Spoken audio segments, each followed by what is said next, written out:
Hi guys, welcome to my channel Michael Compiles. I'm Michael and now we are at the end of our phase one, right? We defined our project plan, we kicked off things, we set up the architecture. I showed you exactly what our graph would look like from the root to the user to the settings and then to the walkers.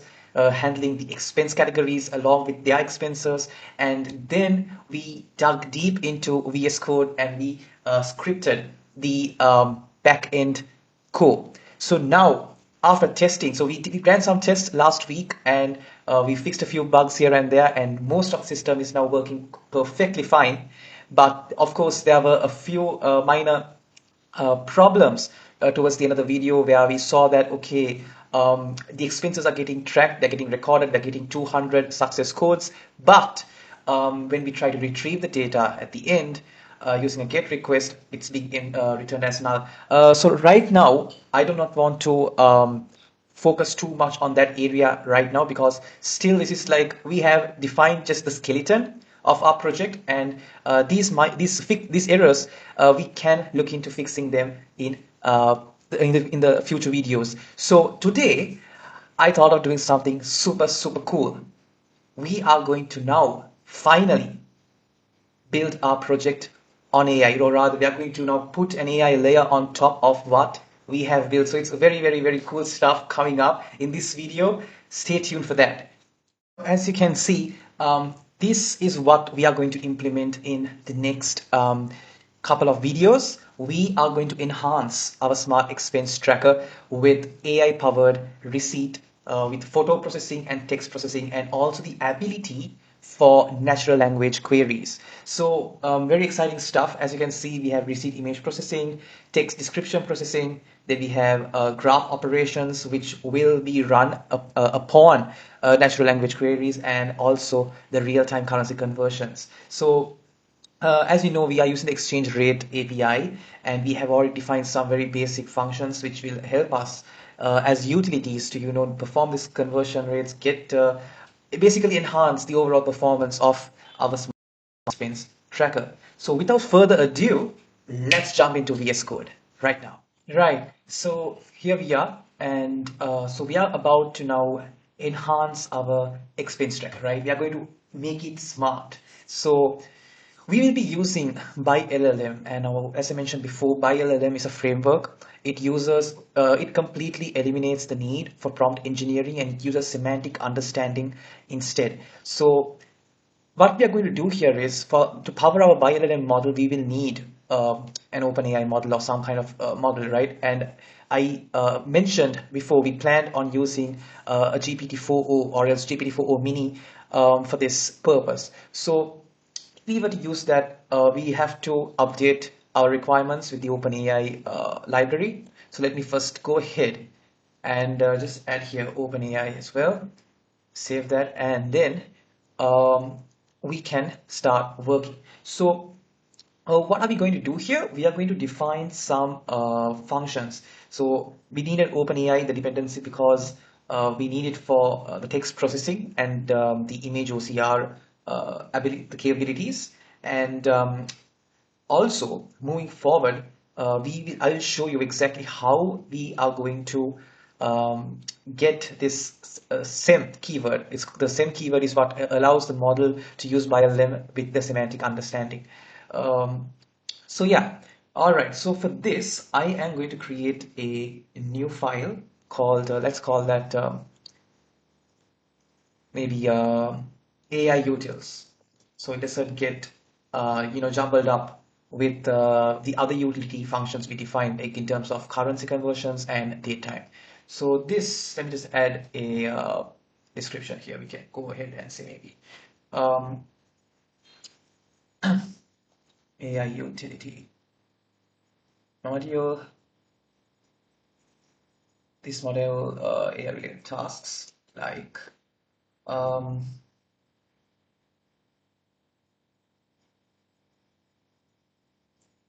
the summarization. We'll have natural language queries. Right. Yeah, that's okay. Then we can go ahead and start with our imports. So import OS, then we can also get, we'll be using the ByLLM model, the module. So then import from ByLLM, we'll be using these. Okay.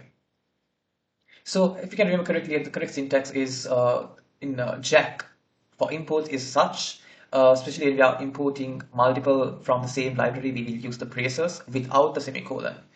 And next, we will configure our model. So global model configuration. Uh, then we can have something like this. So this is a globally defined variable. So glob, you can define our LLM as the model. If I come from my LLM model name will be GPT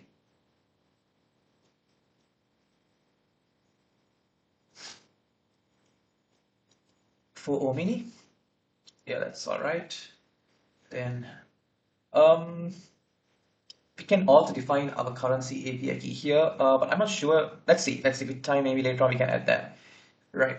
Next, now comes the really cool stuff, right? We are going to define some semantic objects for the expense extraction, right? So we are creating a smart expense tracker, not just that can extract the expense object from text, but also from a receipt, right? So let's go ahead and see how we are going to do this. So we are going to first define what we call a semantic object. So let's say expense, okay, expense data. No, let's say expense from text. And yeah, we can, I think, go ahead and accept this completion. I'm going to go ahead and add one more item called, yeah, confidence. It already came up. Yeah, let's keep it like that. So amount, currency, date, the category, merchant, description, maybe for now, let's just remove it. Yeah. And then we are going to create this sem. So the sem keyword is basically like us replacing the prompt, right? So we are going to use this to avoid prompting the model, give an exhaustive prompt and hope that the model actually works perfectly. Without doing that, we are going to say, we are going to keep it simple. So expense from text.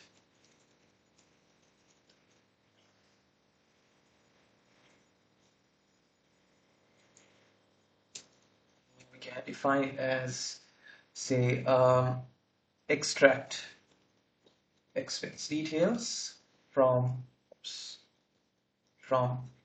text description. Okay. Yeah, we can, let's just accept that autocomplete. Right. And next we have to define, it's like a kind of like a function. Let's see. So def, any other function can say extract expense from text. Then you can say text string.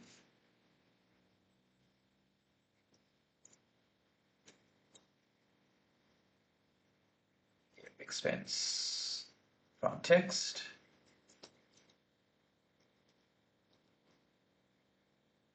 By LLM. So this is the correct syntax, right? It's very simple. What we are doing here is essentially we are calling the LLM model, that's GPT-4o mini, and we are giving the text, this string, giving a text. It's so whatever our receipt is. So let's say I spent $10 at Starbucks yesterday.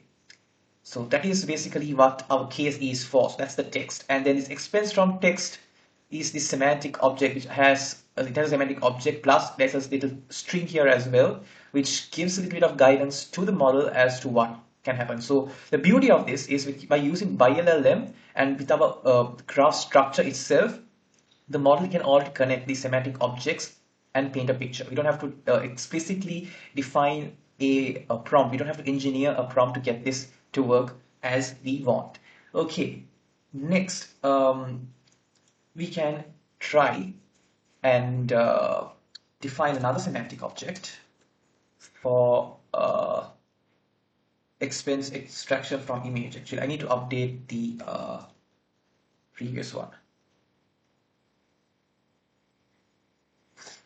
From text, then we have from image.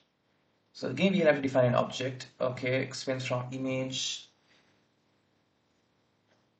Let's see. Okay, I think we can accept it as these: amount, currency, date, category, merchant, confidence. Yeah, that's okay. And then we will have the same expense from image. Okay, extract expense data from basic image, including uh, amount, currency, date, provide confidence score for each field. Uh, we can tweak this a bit, I believe. So we don't get the confidence score for each field. Just say confidence score. Let me just correct that on top as well. Yeah, right. Then uh, define extract expense from image. Yeah, I think that is good to go. Except for maybe the image itself, we need to give it as an empty image. So it's like it's empty LLM, something like by LLM. It's actually a part of by LLM, and that can be used for image detail extraction. Okay, so next we can start with so we defined for images, for text, we can have another semantic object for natural language query. Yes, and let's see. Okay, the object expense query response. Um, Actually, we want to extract the parameters of the query, like what is the user actually asking. So I'm going to change this a bit. Let's see, object query parameters has try to define what the operation is. Then we can get also what is the category. Is he asking about a certain expense category? We can actually give default values as such. So for operation, maybe something like maybe find or calculate. Let's give it find for now. And then we have sometimes has date range start. Yes, actually, let's make it just date range to make it more less complicated. State range equals, sorry, string. Okay, string. Actually, it would be a string, I believe. This would be something like a list or a dictionary. Yeah, that's better. And then we can also have amount range. Um, let's have maybe amount uh, comparison. So we can compare between categories. It will make more sense. Maybe sometimes you can ask about a merchant, how much they spend on Uber last month, for example. All right, so we have operations, we have categories, date range, amount comparison, merchant, anything else we are missing? Mm, I think this is, for now, this is fine, I guess. So let's go ahead and now implement the semantic query. So let's see, just erase all this. Okay, it should be query parameters.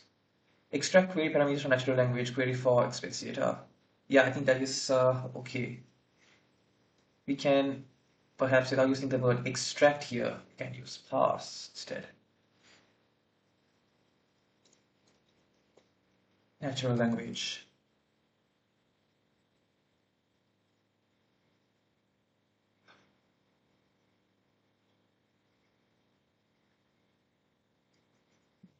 Okay, for